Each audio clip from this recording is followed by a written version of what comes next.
পৃথিবীতে যা কিছু আছে সবই তোমার দান। মাওলা তোমার লীলা খেলা কে বোঝে তার শান। পৃথিবীতে যা কিছু আছে সবই তোমার দান। মাওলা তোমার লীলা খেলা কে বুঝে তার শান।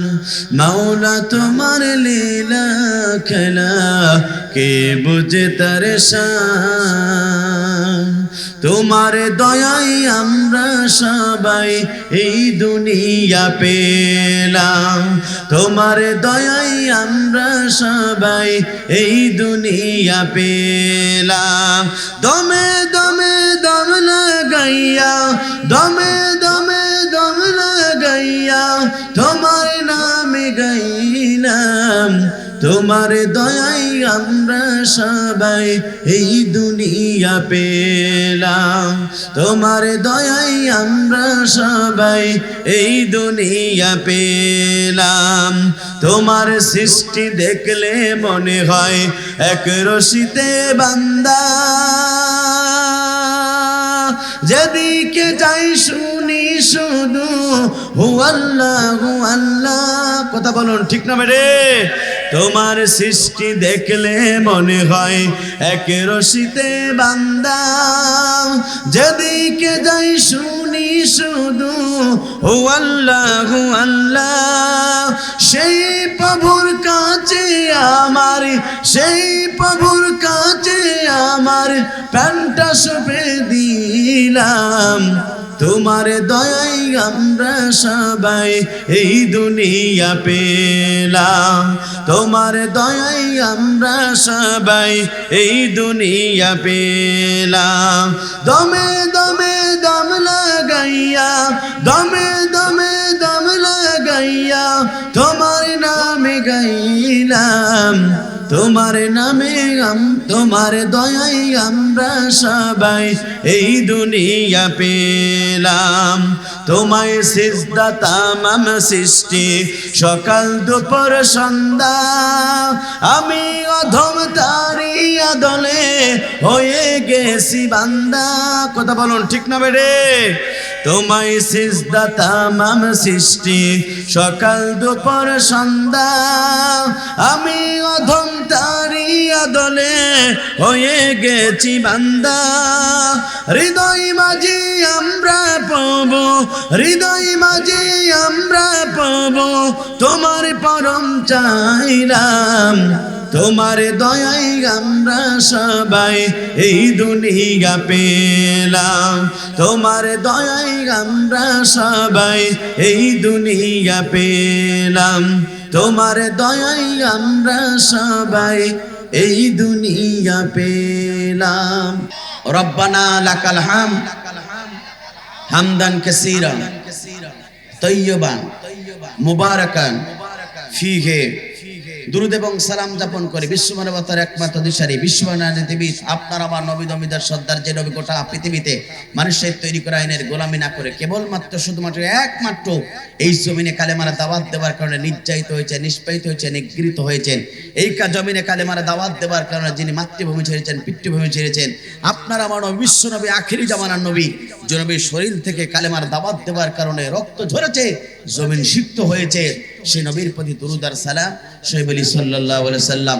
মাগফিরাত কামনা করি সেসব ভাইদের জন্য যাদের জীবনটা ইসলামের জন্য দিয়েছেন, কোরআনের জন্য দিয়ে গোটা পৃথিবীতে যাদের নামগুলো স্বর্ণাক্ষরে লেখা হয়েছে। জান্নাতের সর্বস্থানে তাদের মর্যাদা দান করুক। চিৎকার করে বলুন আল্লাহুম্মা আমিন। এর উপস্থিতি আমরা সকলে এই কোরআনের ময়দানে আসতে পেরে খুশি না বেজা? জোরে বলেন খুশি না বেজা? কারা কারা বেজা দুহাত তুলে আল্লাহকে দেখান। কারা কারা খুশি বা দুহাত তুলে আল্লাহকে দেখান। লিল্লাহে তাকবীর লিল্লাহে তাকবীর। আমরা কোরআনের ময়দানে আসতে পেরে খুশি। কথা বলুন ঠিক না বেঠিক? প্রিয় উপস্থিতি, সুতরাং যারা কোরআন শুনতে এসেছেন আল্লাহ পাক ওই কোরআন শোনা ব্যক্তিগুলোর জন্য দুটো শুভ সংবাদ দিচ্ছেন। চিৎকার করে বলুন আল্লাহু আকবার। আমার বন্ধুরা তাহলে লক্ষ্য করুন, যারা কোরআন শোনার জন্য আল্লাহর জমিনে বসে গেছে।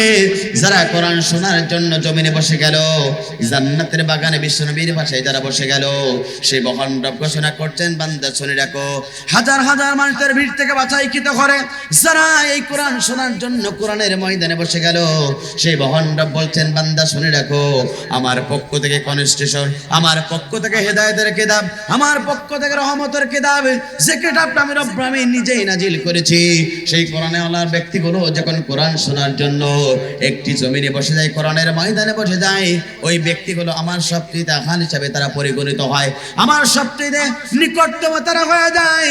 সে মহান রব বলছেন, বান্দা শুনে রাখো, ওই যতটুকু এই বান্দারা ঈমান নিয়ে কোরআনের ময়দানে বসে গেল, কোরআন শোনার কারণে এক নম্বর উপকার হলো, যতটুকু ঈমান নিয়ে তারা কোরআনের ময়দানে বসে গেল, এই কোরআন শোনার কারণে আস্তে আস্তে করে তাদের ঈমানটা আল্লাহ রাব্বুল আমিন বৃদ্ধি করে দেবে। একবার জোরে জোরে বলুন আল্লাহু আকবার।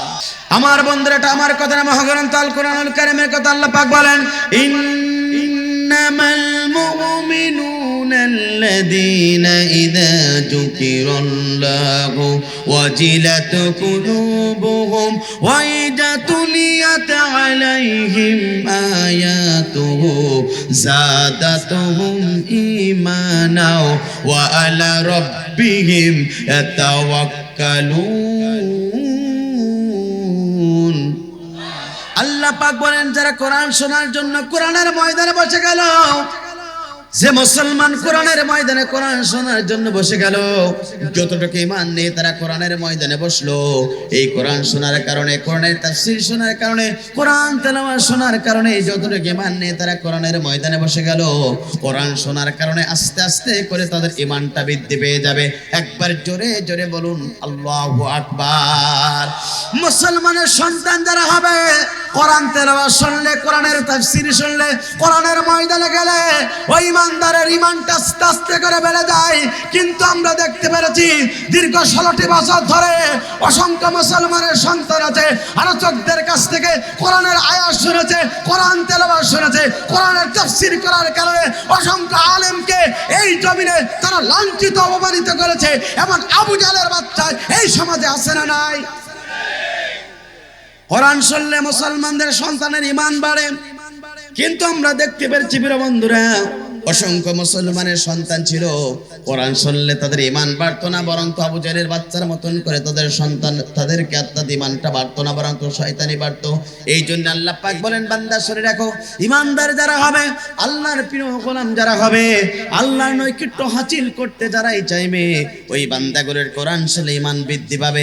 একবার জোরে জোরে বলুন আল্লাহু আকবার। দ্বিতীয় নম্বর উপকার হলো, যারা কোরআনের ময়দানে বসলেন, দ্বিতীয় নম্বর উপকার হলো, ওই মুসলমানরা দুনিয়ার কোন স্বৈরাচারের কাছে মাথা নত করে না, ওই ঈমানদাররা দুনিয়ার কোন জুলুমদের কাছে, জুলুম যারা করে তাদের প্রতি মাথা নত করে না। কেবলমাত্র শুধুমাত্র ঈমানদারেরা আল্লাহর প্রতি তারা ভরসা করে। একবার জোরে জোরে বলুন আল্লাহু আকবার। এই সমাজে অসংখ্য ব্যক্তি ছিল, অনেকেই বলতো কোরআনের তাফসীর মাহফিল দিয়ে লাভ কি, কিন্তু কোরআনের তাফসীর আয়োজন করার কথা আল্লাহ পাক বলেছেন আল্লাহু আকবার। আল্লাহ পাক বলছেন, ওয়াজাক্কির ফাইন্না যিকরা তানফাউল মুমিনিন। হে নবী, আপনি মুমিনদেরকে কোরআন শোনান। কারণটা হলো, মুমিনদের কোরআন শোনালে মুমিনদের জীবনে সবচেয়ে বড় উপকার হবে। একবার জোরে জোরে বলুন আল্লাহু আকবার। তাহলে মুমিনরা কোরআন শুনলে মুমিনদের উপকার হবে। কথা বলুন ঠিক না বেঠিক? আর যারা আবু জেহেল মার্কা মুসলমান আছে, ওদের যতই কোরআন যদি ওদেরকে গলে গালের ভিতরে ঢোকানো হয়, তারা খেতে পারবে না, বরং তারা সহ্য করতেই পারবে না। এমন মুসলমান সমাজে আছে না নাই? জোরে বলেন আছে না নাই? প্রিয় উপস্থিতি, এদিকে আর যেতে চাই না, যেহেতু আমার সংক্ষিপ্ত আলোচনা করতে হবে। প্রিয় উপস্থিতি, যে বিষয় নিয়ে আজকে আমি আলোচনা করতে চাই, বিষয়টা নির্ধারণ করেছি। আপনার আমার জীবনের লক্ষ্য থাকার দরকার আছে না নাই? জীবনে কোনো লক্ষ্য ছাড়া একটা মানুষ সাকসেসফুল হতে পারে না। জীবনে কোনো লক্ষ্য ছাড়া, সঠিক লক্ষ্য ছাড়া একটা মুসলমান সঠিক জান্নাতে প্রবেশ করতে পারে না। এজন্য আপনার আমার জীবনের লক্ষ্য থাকার দরকার আছে না নাই? একটা ছেলে মনে করে যেখান থেকে যাবে যশোর, তো সে চিন্তা করে আমি যশোরই যাব, কিন্তু নির্ধারিত পথ দিয়ে সে এগোনোর চেষ্টা করতেছে না।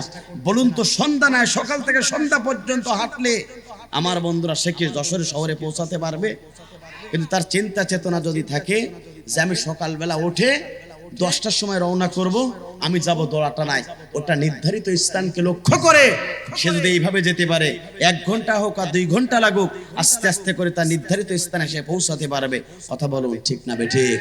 ঠিক তেমনি ভাবে প্রত্যেকটা মুসলমানের জীবনে লক্ষ্য থাকার দরকার আছে না নাই? আল্লাহ পাক ঠিক সেই লক্ষ্য করে এই জমিনে আপনাকে আমাকে সৃষ্টি করেছে। চিৎকার করে বলুন আল্লাহু আকবার। ঠিক তেমনি ভাবে আল্লাহ পাক যে লক্ষ্য করে আপনাকে আমাকে এই পৃথিবীতে সৃষ্টি করেছেন, আপনার আমার একটা লক্ষ্য আছে। চিৎকার করে বলেন আল্লাহু আকবার।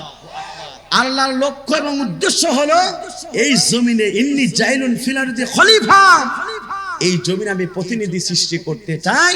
তাদের কাজ হলো এই জমিনে আমার ইবাদত করবে, আমার দাসত্ব করবে, আমার গোলামি করবে। চিৎকার করে বলেন আল্লাহু আকবার। সুতরাং গোলামি হবে কার? লিল্লাহি মা ফিস সামাওয়াতি ওয়াল আরদ, আসমান এবং জমিনের একচ্ছত্র ক্ষমতার মালিক আল্লাহ। সুতরাং আপনার আমার ইবাদত, আপনার আমার দাসত্ব, আপনার আমার গোলামি এই জমিনে আল্লাহর করার দরকার আছে না নাই? কিন্তু অনেকে আছি আমরা জমিনে এসে শয়তানের গোলামি করি আর মসজিদে গিয়ে আল্লাহর ইবাদত করি। আমরা মনে করি উজু করে সুন্দরভাবে আল্লাহ পাকের সম্মুখে দাঁড়ালাম, আল্লাহ তোমার রাস্তায় চলে সবকিছু। আপনি জমিন থেকে মসজিদ থেকে যেই বের হই, জমিনের আঁকাবাঁকা শয়তানের পথ যত আছে মুসলমানের সেই রাস্তায় চলে। লক্ষ্য কি ঠিক থাকলো? জোরে বলেন থাকলো? সুতরাং প্রিয় উপস্থিতি, মুসলমানের 1 নম্বর লক্ষ্য হলো এই পৃথিবীতে বিশ্ব নবীকে যে কারণে আল্লাহ পাক প্রেরণ করেছিলেন, আপনার আমার লক্ষ্য হলো সেই কাজ প্রথমে করা। কথা বলুন ঠিক না বেঠিক? জীবনের 1 নম্বর লক্ষ্য হচ্ছে এই জমিনের মালিককে, আসমানের মালিককে, সব রাজত্বর মালিককে, ক্ষমতার মালিককে, আরো জোরে বলেন, ক্ষমতা থেকে লাঞ্ছিত করে জমিনে আপনাকে লাঞ্ছিত করতে পারেন তিনি কে? ক্ষমতার বাহাদুরি দেখেই ছিল ফেরাউন এই জমিনে সুপিয়ে মেরেছিলেন তিনি কে? ক্ষমতার বাহাদুরি অপব্যবহার অহংকার করেছিল নমরুদ, ন্যাংরা মশা দিয়ে গোটা পৃথিবীতে দুটা পিটা করে সাইজ করেছিলেন তিনি কে? ক্ষমতার অপব্যবহার করেছিল আবু জেহেল, উতবা, সাইবারা। আল্লাহ পাক এই জমিনে তাকে লাঞ্ছিত অপমানিত করে অর্থাৎ কুয়ার ভিতরে ঢোকালো, এরপর তার বাড়িটা ইন্টারন্যাশনাল টয়লেট বানিয়ে দিল তিনি কে? এই পৃথিবীতে সেই ফেরাউন, সেই নমরুদের অনুসারী ছিল অসংখ্য খালাতো বোন, মামাতো বোন। আল্লাহ পাক তাদেরকে পর্যন্ত এই জমিনে লাঞ্ছিত অপমানিত করেছেন তিনি কে? আল্লাহ পাক এটাই করতে পারে। যদি আল্লাহ পাক আপনার কপালে খাদ্য না থাকে, দুপুরে দেশি মুরগির রান পর্যন্ত খাওয়ার সুযোগ হয় নাই। কথা বলুন ঠিক না বেঠিক? এই জমিনে যারা ইসলাম বিরোধী হয়েছে, এই জমিনে যারা কোরআন বিরোধী হয়েছে, এই জমিনে যারা আলেম বিরোধী হয়েছে, যাদের ষড়যন্ত্রে এক এক করে আলেমকে দুনিয়ার মাঝ থেকে নিধন করা যারা ষড়যন্ত্র লিপ্ত হয়েছিল, যাদের পরিকল্পনায়, যাদের ষড়যন্ত্রে অর্থাৎ 2013 সালে 5 মে পয়লা শাপলা চত্বরে আলেমদেরকে লাইট আপ করে বুকের উপরে যারা গলে ছিল, এই জমিনে আল্লাহ পাক তাদেরকে সারি সালা অর্থাৎ বিদেশের বুকে আল্লাহ পাক পাঠানোর ব্যবস্থা গ্রহণ করেছে। সে আল্লাহ পাক আছে না নাই? জোরে বলেন আছে না নাই? সুতরাং সিদ্ধান্ত আপনার, এই জমিনে অহংকারী হওয়া যাবে? জোরে বলেন হওয়া যাবে না। আমার বন্ধুরা, মনে পড়ে গেল বুকে রক্তক্ষরণ হয়। কোরআনের পাখি আল্লামা সাঈদী বলেছিল 12 কোটি মুসলমান একটা ডানা দেবে, বাবার আত্মার দাদার বাড়ি দিল্লিকেই পড়বে। আল্লামা সাঈদীকে যে জমিনে আল্লামা সাঈদীকে অর্থাৎ জানাজার ব্যবস্থা গ্রহণ করতে দেয় নাই, সেই জমিনে সবচেয়ে আল্লামা সাঈদীর জানাজা বেশি হয়েছে। আল্লাহ পাক এটাই ব্যবস্থা গ্রহণ করে দিয়েছে। আল্লাহ পাকই ভালো জানে যতদিন বাঁচবে, মৃত্যুর পরে লাশটা না আসতেও পারে, এই দেশে জানাজা না হতেও পারে। সে আল্লাহ পাক আছে না নাই? আমার বন্ধুরা আছে না নাই? এরপর আমার বন্ধুরা একটু লক্ষ্য করুন, শুধু এখানেই শেষ নয়। আল্লামা সাঈদী বলেছিল জালিমের একজন অবসান হবে, ইন্না বাশশা রাব্বিকা লাশাদীদ। আল্লাহ পাক এমন ধরবে, ইঁদুর তার গর্ত খুঁজে পাবে, কিন্তু জালিমরা একটা গর্ত পর্যন্ত খুঁজে পাবে না। সেই জালিমদেরকে বিদায় গ্রহণ করেছেন তিনি কে? আমার বন্ধুরা তাহলে লক্ষ্য করুন, সংক্ষিপ্ত সময় দুইটা পয়েন্ট বলতে চাই।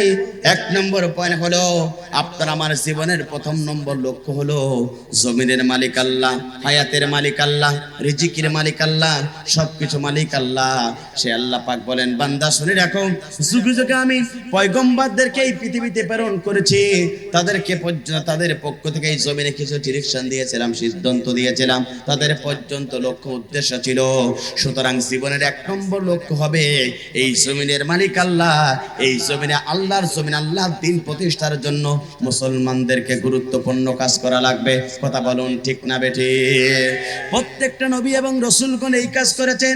সেই মহান রব কুরআনুল কারীমের ভিতরে ঘোষণা করলেন, হুয়াল্লাযী আরসালা রাসূলা বিল হুদা ওয়া দীনিল হক লিইয়ুযহিরাহু আলাদ দীনি কুল্লিহি ওয়া লাহু কারিহাল মুশরিকুন। তিনি তো সেই সত্তা, যিনি তার রাসূলকে এই পৃথিবীতে সত্য জীবন ব্যবস্থা হিসেবে এই পৃথিবীতে প্রেরণ করেছিলেন। আমার বন্ধুরা, এই পৃথিবীতে নবী রাসূলগণকে আল্লাহ রাব্বুল আলামিন এই পৃথিবীতে প্রেরণ করেছিলেন, সাথে সাথে তাদের কাছে সত্য দিন সহকারে প্রেরণ করেছেন। আপনার আবার নবী বিশ্ব নবী, আখিরি জামানার নবী, তাকে পর্যন্ত এই পৃথিবীতে প্রেরণ করা হয়েছে। সাথে দিয়েছেন সত্য দিন, নাম হচ্ছে কোরআন। সাথে দিয়েছেন সত্য দিন, নাম হচ্ছে কোরআন। আমার বন্ধুরা লক্ষ্য করুন। সুতরাং হে নবী, তোমার দায়িত্ব এবং কর্তব্য হলো, উদ্দেশ্য হলো এই জমিনে আল্লাহর জীবন ব্যবস্থা অর্থাৎ প্রতিষ্ঠার জন্য তোমাকে আন্দোলন করা লাগবে, কাজ করা লাগবে। তারপরেও যদি মুশরিকরা তোমার প্রতি অসন্তুষ্ট হয়, তারপরেও তোমার করার কিছু নাই। কথা বলুন ঠিক না বেঠিক? জমিন আল্লাহর, এই পৃথিবীতে যুগে যুগে পয়গম্বররা এই জমিনে অর্থাৎ তারা দিন প্রতিষ্ঠার জন্য এসেছিল।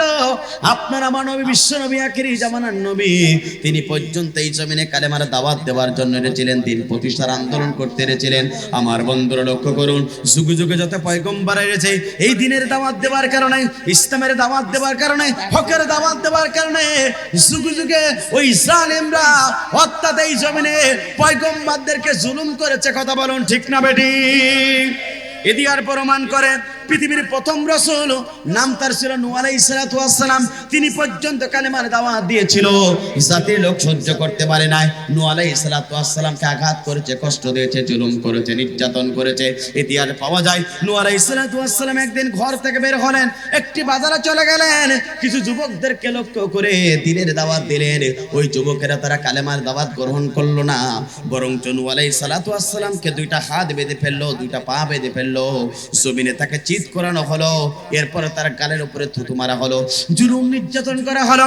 এই পৃথিবীর প্রথম রাসূল নূহ আলাইহিস সালাতু ওয়াস সালাম, তিনি পর্যন্ত বেহুশ হয়ে গেলেন, জমিনে পড়ে থাকলেন। দুষ্ট যুবকেরা তারা চিন্তা করলো পয়গম্বর মনে হয় মৃত্যুবরণ করেছে, এই অবস্থা রেখে তারা চলে গেল। অর্থাৎ সন্ধ্যার পরে তিনি হুঁশ ফিরে চলে আসলো, বাড়িতে চলে গেল।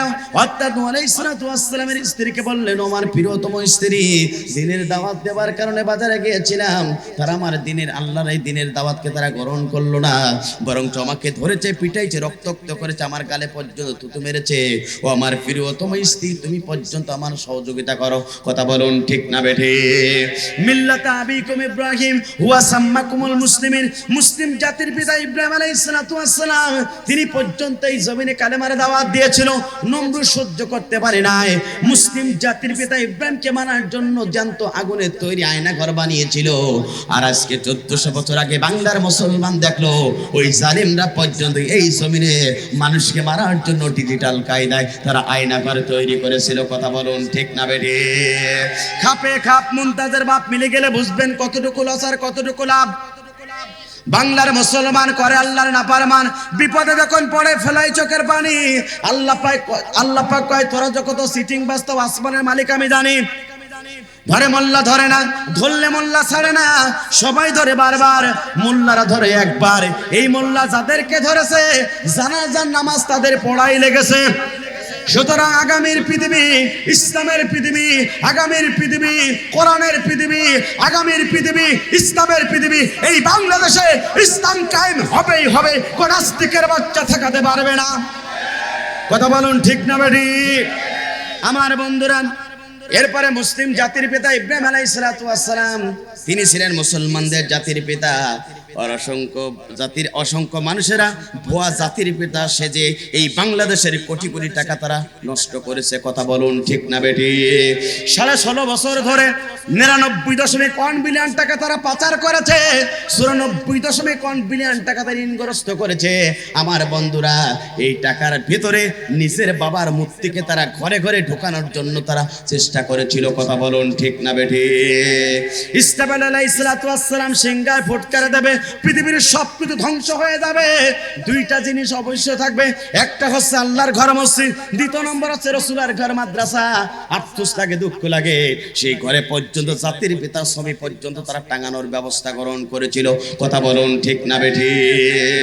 আমার বন্ধুরা, সুতরাং ভুয়া জাতির পিতা যারাই হতে চাইবে এই পৃথিবীতে আল্লাহ পাক তাদেরকে ধ্বংস গ্রহণ করাবে।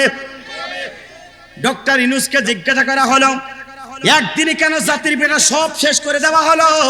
ডক্টর ইউনূস সাংবাদিকদের সম্মুখে বলা হলো, দীপ্ত কণ্ঠে বলে দিয়েছিলেন, এটা আমার দোষ নয়। তার মেয়ের কাছে জিজ্ঞাসা করেন, তার মেয়ে এতটাই অপরাধ করেছে, মেয়ের রাগ সব বাপের উপরে ছেড়েছে। কথা বলুন ঠিক না বেটি? সুতরাং বোঝাই যাচ্ছে, মেয়ে যদি অপরাধ করে বাপের উপরে রাগ ঝাড়ে। আর এই জমিনে যদি কেউ যদি, আমার বন্ধুরা, যদি মায়ের তৈরি করা যদি বিধান চালু করতে চায়, ভবিষ্যতে ইসলামী আন্দোলনের কর্মীদেরকে তাদের কোন ছেড়ে দেবে না। কথা বলুন ঠিক না বেটি? আমার বন্ধুরা লক্ষ্য করুন, এইভাবে যারা দিনের দাওয়াত দিয়েছে, জাতির লোক তাদেরকে জুলুম নির্যাতন করা হয়েছিল। অনেক ঘটনা শেষ পর্যন্ত আপনাদেরকে বলি। আপনার আমার নবী, বিশ্ব নবী, আখিরি জামানের নবী, তিনিও দিনের দাওয়াত দিয়েছিলেন, ইসলামের দাওয়াত দিয়েছিলেন। আবু জেহেল সহ্য করতে পারে নাই, আপনার আমার নবীকে পর্যন্ত তারা জুলুম নির্যাতন স্টিম রোলার চালিয়েছিল। কথা বলুন ঠিক না বেটি? ঘটনা মনে পড়ে গেল, আপনার আমার নবী, বিশ্ব নবী, আখিরি জামানার নবী, কিয়ামতের ময়দান, কঠিন মুসিবতের দিন, যেদিন সূর্যগুলো মাথার উপরে চলে আসবে, জমিনগুলো তামা হয়ে যাবে, গুনাহগার ব্যক্তির জিহ্বাগুলো যখন নাবেস্ত চলে যাবে, যেদিন কানতে কানতে চোখের পানি ফুরিয়ে যাবে, চোখে দিয়ে যেদিন রক্ত প্রবাহিত হবে, যেদিন সন্তান পিতার পরিচয় দেবে না, পিতা ও সন্তানের পরিচয় দেবে না, যেদিন স্বামী তার স্ত্রীর পরিচয় দেবে না, স্ত্রী তার স্বামীর পরিচয় দেবে না, যেদিন নেতার জন্য অবৈধ স্লোগান দিয়েছেন ওই নেতা পর্যন্ত কিয়ামতের ময়দানে আপনাকে দেখলে ব্যাগেরে দড়ি মারার জন্য চেষ্টা করবে, যেদিন কেউ কারের জন্য সামান্যত উপকার করতে পারবে না, আপনি যদি আল্লাহকে রব রাসূলকে নেতা জীবন ব্যবস্থায় যে কোরআন মানতে পারেন, ওই কিয়ামতের ময়দানে আপনার আমার নবী হাউজে কাউসারে পানির পেয়ালা নিয়ে আপনার আমার জন্য অপেক্ষমান থাকবেন। সঠিক উম্মত যদি হতে পারেন, এই এক পেয়ালা পানি পান করলো কিয়ামত পর্যন্ত আর আপনার পানি পিপাসা লাগবে না। একবার জোরে জোরে বলুন আল্লাহু আকবার। যে নবী একবার হ্যাঁ বললে হালাল হয়ে যেতেন, না বললে না হয়ে যেতেন, যে নবীর হাতের ইশারায় চন্দ্রগুলো দ্বিখণ্ডিত হয়ে গিয়েছিল, যে নবীর প্রতি আল্লাহ পাক নিজেই দুরূদ প্রেরণ করেন, যে নবীকে আল্লাহ রাব্বুল আমিন হাবিবুল্লাহ বলেছেন, সেই নবী যখন কালেমার দাওয়াত দিয়েছিল, ইসলামের দাওয়াত দিয়েছিল, আবু জেহেল সহ্য করতে পারে নাই, আল্লাহ রাসূলকে মারার জন্য তারা চেষ্টা করেছিল। হঠাৎ করে বিশ্বনবী কাবার চত্বরে গেলেন 2 রাকাত নামাজ পড়ার জন্য, কাবার চত্বরে 2 রাকাত নামাজের জন্য দাঁড়িয়ে গেলেন। কাবার চত্বরে 7 জন কাফের ছিল, আবু জেহেল, উতবা, সাইবা সহ, মুগীরা সহ অসংখ্য কাফের ছিল। ওই কাফেররা ষড়যন্ত্র করলো, আমাদের চিরশত্রু হচ্ছে মুহাম্মদ, মুহাম্মদকে যদি বিদায় গ্রহণ করিয়ে দিতে পারে তাহলে আমাদের সমস্ত চেয়ারগুলো ঠিকঠাক থাকবে। আমার বন্ধুরা, এইভাবে আবু জেহেলরা মিটিং করলো। সঙ্গে সঙ্গে আবু জেহেল বলল, মুহাম্মদকে হত্যা করে দুনিয়ার মাঝে বিদায় গ্রহণ করাতে পারবে যে দুনিয়াতে র্যাঙ্কিং পাবে সে। আজ দুনিয়াতে আমরা দেখলাম র্যাঙ্কিং আর টাকার পাওয়ার জন্য অসংখ্য পুলিশ ইসলামী আন্দোলনের কর্মীদেরকে ক্রস ফায়ার পর্যন্ত দিয়েছে। কথা বলুন ঠিক না বেঠে? সঙ্গে সঙ্গে উকবা ইবনে আবি মুয়াইত বলল, নেতাজি আপনি ঘোষণা করুন, কর্মসূচি বাস্তবায়ন করা দরকার আমাদের। সঙ্গে সঙ্গে আবু জেহেল বলল, উকবা ইবনে আবি মুয়াইত যাও যাও যাও, অমুক জায়গায় 3 দিন পূর্বে একটা উট মারা হয়েছে, সেই উটের নাড়ি ভুঁড়ি পর্যন্ত নিয়ে আসা হয়েছে, ওই উটের নাড়ি ভুঁড়ি পর্যন্ত রেখে দেওয়া হয়েছে। সমস্ত উটের নাড়ি ভুঁড়ি পর্যন্ত মুহাম্মাদের পিঠের উপরে চাপিয়ে দেবে। যখন মুহাম্মদ দুনিয়ার মাঝে বিদায় গ্রহণ করবে, তখন মুহাম্মদ দুনিয়ার মাঝে বিদায় গ্রহণ করবে, যখন চিরশত্রু জমিন থেকে চলে যাবে, তখন আমরা এই জমিনে যা বলবো সঙ্গে সঙ্গে এই জমিনে আমাদের কথায় সব কিছু চলবে। ঠিক একইভাবে আমার বন্ধুরা, তারা 16টি বছর ধরে একই কাজ করেছিল। করেছিল, তারা চিন্তা করেছিল বাইনে আমার সবকিছু, আমার এই দেশে আমরা যা কিছু বলবো সেটাই চলবে। কথা বলুন ঠিক না বেঠি? আমার বন্ধুরা লক্ষ্য করুন, বিশ্বনবীর এবারে পিঠের উপরে উকবা ইবনে মুয়িত নারী বুড়ি চাপাই দেওয়া হলো। বিশ্বনবী সিজদা থেকে উঠতে পারে না, এইভাবে বিশ্বনবীকে কষ্ট জুলুম নির্যাতন করা হলো। বিশ্বনবী আর সিজদা থেকে উঠতে পারে না। এরপর কি হলো, হাদিসটি যিনি বর্ণনা করেছেন আব্দুল্লাহ ইবনে মাসউদ রাদিয়াল্লাহু তাআলা আনহু, এই দৃশ্য দেখলেন, বিশ্বনবীর বাড়ির দিকে রওনা দিলেন। বিশ্বনবীর কলিজার টুকরা ফাতেমার বাড়ির দিকে রওনা দিলেন। ফাতেমাকে বললেন, ও রাসূলের কলিজার টুকরা ফাতেমা, তোমার বাবা কাবা চত্বরে 2 রাকাত নামাজ পড়ার জন্য দাঁড়িয়ে গিয়েছিল। আমি কাবা চত্বরের বহু দূরে ছিলাম, দেখলাম আবু জেহেল তোমার বাবাকে হত্যা করার জন্য পিঠের উপরে নাড়ি বুড়ি পর্যন্ত চাপিয়ে দেওয়া হয়েছে। ও ফাতেমা, তুমি দেরি করো না, তাড়াতাড়ি চলো, তোমার বাবাকে বাঁচাতে হবে। তোমার বাবা কাবা চত্বরে উটের নাড়ি বুড়ি তোমার বাবার পিঠের উপরে চাপিয়ে দেওয়া হয়েছে। আপনার আমার নবী বিশ্বনবী আখিরি জামানার নবী, যে নবীর প্রতি আল্লাহ পাক নিজেই দরুদ প্রেরণ করতেন, যে নবীকে আল্লাহ রাব্বুল হাবিবুল্লাহ বলেছেন, যে নবীর সুপারিশ ছাড়া আপনি আমি জান্নাতে যেতে পারবো না, যে নবীর মাতা, যে নবীর জন্মের পূর্বে বাবাকে হারিয়েছেন, জন্মের পরে মাকে হারিয়েছেন, আপনার আমার নবী বিশ্ব নবী আখিরি জামানার নবী। সমস্ত নবীরা পর্যন্ত দোয়া করেছেন, স্পেশাল একটি দোয়া ছিল, সমস্ত নবীরা সেই দোয়া করে তারা কবুল করে নিয়েছে। আপনার আমার নবী বিশ্ব নবী আখিরি জামানার নবী সেই দোয়াটা পর্যন্ত এখনো পর্যন্ত রেখে দিয়েছেন। কিয়ামতের ময়দানে তার উম্মতদেরকে বাঁচানোর জন্য সেই দোয়া আল্লাহ তাআলার কাছে করবে। একবার জোরে জোরে বলুন আল্লাহু আকবার। আপনার আমার নবী বিশ্ব নবী আখিরি জামানার নবী, যে নবী একবার হ্যাঁ বললে উহুদ পাহাড়কে আল্লাহ রাব্বুল আলামিন শূন্য করে দিতেন, যে নবীর দেহে পর্যন্ত মশা মাছি পর্যন্ত বসতে আল্লাহ পাক হারাম করে দিয়েছিলেন, যে নবীর হত্যা সাপ বিচ্যুত পর্যন্ত কাটা হারাম করে দিয়েছিলেন, সেই নবী 2 রাকাত নামাজ পড়ার জন্য কাবা চত্বরে, আর কাফেররা বিশ্বনবীকে মারার জন্য ইট উটের নাড়ি বুড়ি পর্যন্ত পিঠের উপরে। কথা বলুন ঠিক না বেটি? আমার বন্ধুরা, বিশ্বনবী আপনার আমার নবী বিশ্বনবী আখিরি জামানার নবীর কলিজার টুকরা ফাতেমা পদ্মা সহকারে ঘর থেকে বেরিয়ে গেলেন, কাবা চত্বরে চলে আসলেন, দেখলেন বিশ্বনবীর পিঠের উপরে উটের নাড়ি বুড়ি। কলিজার টুকরা ফাতেমা দৃশ্য দেখে চোখের পানি আর রাখতে পারলেন না, গুমড়ে গুমড়ে কাঁদা শুরু হয়ে গেল। নিজের হাত দ্বারা বিশ্বনবীর উটের নাড়ি বুড়ি পিঠ থেকে সরালেন। বিশ্বনবীর চোখ দুটি রক্তিম বর্ণ হয়ে গেল, কলিজা পর্যন্ত শুকিয়ে যাবার মতো হলো।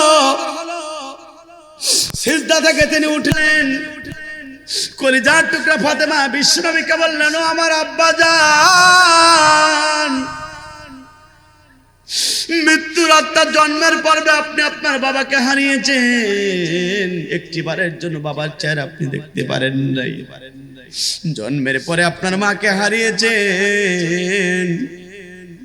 আমি আপনার কলিজার টুকরা ফাতেমা দূর থেকে বাড়ি আসলে জামাটা খুলে আমার কাছে আপনি উঠিয়ে দিতে। ও আমার আব্বাজান, আজকে কেন আপনাকে তারা মারতে চায় একটিবারের জন্য জানতে চাই। বিশ্বনবীর কলিজার টুকরা ফাতেমা যখন এই কথা বিশ্বনবীকে জিজ্ঞাসা করলে, ঘুমরে ঘুমরে বিশ্বনবীর দাড়ি মোবারক বেয়ে বেয়ে জমিনে পাড়ি পড়ে। আল্লাহ রাসূল বললেন, মা ফাতেমা শুনে রাখো, জন্মের পূর্বে আমি আমার আব্বাকে হারিয়েছি, একটিবারের জন্য দেখতে পারি নাই। জন্মের পরে আমি আমার মাকে হারিয়েছি, একটিবারের জন্য মাকে দেখতে পারি না। আমি তোমাকে মা বলে ডাকতাম, দূর থেকে তোমার চেহারা দেখলে আমার মনটা বড় খুশি হয়ে যেত।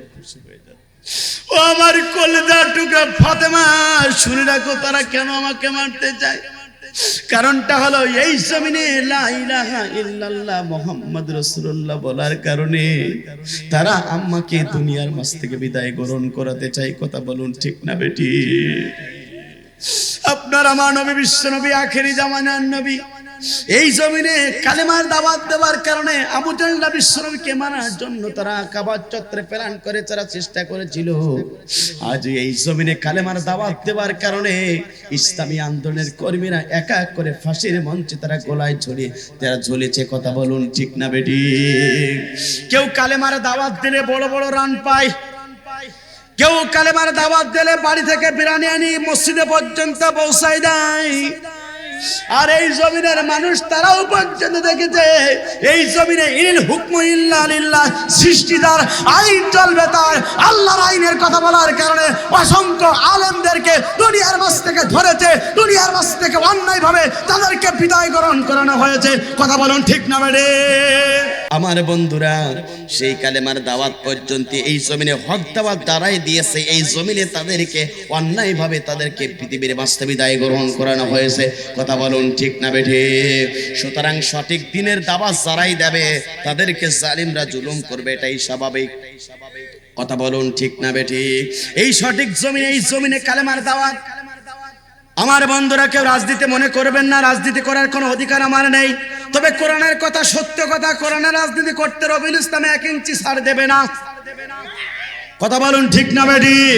আমার বন্ধুরা, যিনি কাবা ঘরে 3 দিনের থেকে করার সুযোগ পেয়েছিল, 2 রাকাত নামাজ পড়ার সুযোগ পেয়েছিল, যার হাতে কণ্ঠে, যার কণ্ঠে কোরআন তেলাওয়াত শুনে হাজার হাজার বেদরমেরা ইসলাম কবুল করেছিল, কালেমা গ্রহণ করেছিল, সেই কোরআনের পাকে আল্লামা সাঈদী এই জমিনে কোরআনের দাওয়াত দেওয়ার কারণে ওই জালিমরা তাকে 13টি বছর ধরে মিথ্যা মামলা দিয়ে অন্ধ প্রকাশ্যে জীবন যাপন করানো হয়েছিল। দেশের বাইরের দেশ থেকে অর্থাৎ দাদা বাবুদেরকে খুশি করার জন্য কোরআনের পাকে আল্লামা সাঈদী কোরআনের সম্পদ ইনজেকশনের মাধ্যমে বিষ ঢুকিয়ে কোরআনের পাখিকে তারা দুনিয়ার মাঝে বিদায় গ্রহণ করানো হয়েছিল। কথা বলুন ঠিক না বেড়ে? এই জমিনে হকের দাওয়াত দেওয়ার কারণে, এই জমিনে সত্য পক্ষে কথা বলার কারণে ডক্টর মিজানুর রহমান আজারীকে পর্যন্ত তারা দুনিয়ার এই জমিন থেকে বিতাড়িত করেছিল। এই জমিনে কালেমার দাওয়াত দেওয়ার কারণে বড় ভাই মুফতি আমির হামজাকে তারা জুলুম করেছিল। এই জমিনে কালেমার দাওয়াত দেওয়ার কারণে শায়েখ মামুন হক পর্যন্ত তারা তাদেরকে জুলুম করেছে। তারপরও জালিমরা এই জমিনে 1 সেকেন্ডের জন্য তারা টিকতে পারে নাই। কথা বলুন ঠিক না বেঠিক? আলেমরা জমিন থেকে পালায় না, জালেমরা পালায়। আলেমরা এই জমিন থেকে চলে যায় না। ভবিষ্যতে এই জমিনে আলেমরা থাকবে, কোন জালেমরা থাকতে পারবে না। কথা বলুন ঠিক না বেঠিক? আমার বন্ধুরা, বিশ্বনবী কালেমার দাওয়াত দিয়েছিল, জুলুম নির্যাতন করেছিল বিশ্বনবীকে, তারপরেও পর্যন্ত আমার বন্ধুরা বিশ্বনবীকে কালেমার দাওয়াত থেকে 1 ইঞ্চি সরেছিল। সুতরাং আজকের প্রথম নম্বর বিষয় হলো, আমার বন্ধুরা পয়েন্ট হলো, আপনাকে আমাকে এই জমিনে হকের পক্ষে, কোরআনের পক্ষে, এই জমিনে ইসলামের পক্ষে আপনারা কারা কারা থাকবেন? 2 হাত তুলে আল্লাহকে দেখান। লিল্লাহে তাকবীর, লিল্লাহে তাকবীর। আমার বন্ধুরা, আমরা হকের পক্ষে থাকবো। কথা বলুন ঠিক না বেঠিক? দ্বিতীয় নম্বর হচ্ছে, এই জমিনে দ্বিতীয় নম্বর উদ্দেশ্য হলো আল্লাহর ব্যবসা আপনাকে করা লাগবে। কিসের ব্যবসা? আল্লাহ পাক যে ব্যবসা করতে বলেছেন, আল্লাহ পাক বলছেন আইয়ুহাল্লাযীনা আমানু, হে ইমানদারগণ, আমি কি তোমাদের একটা ব্যবসার সন্ধান জানিয়ে দেব, যে ব্যবসা করলে তোমরা জাহান্নাম থেকে মুক্তি পাবে, জান্নাতে প্রবেশ করতে পারবে। চিৎকার করে বলেন আল্লাহু আকবার। কথা কার? আইয়ুহাল্লাযীনা আমানু হাল আদুল্লুকুম আলা তিজারাতিন তুনজিকুম মিন আযাবিন আলীম, তোমাদেরকে এমন একটা ব্যবসার সন্ধান দিব যে ব্যবসা করলে জাহান্নাম থেকে মুক্তি পেয়ে যাবে। সেই ব্যবসা করতে চান কারা কারা? এবার 2 হাত তুলে আল্লাহকে দেখান। লিল্লাহে তাকবীর, হাত নামান। সেই ব্যবসার প্রথম নম্বর সত্য হলো সঠিকভাবে ঈমান আনা লাগবে। কার প্রতি? দ্বিতীয় নম্বর সত্য হলো এই জমিনে আল্লাহর প্রতি ঈমান আনবে, রাসূলের প্রতি ঈমান আনবে। চিৎকার করে বলেন আল্লাহু আকবার।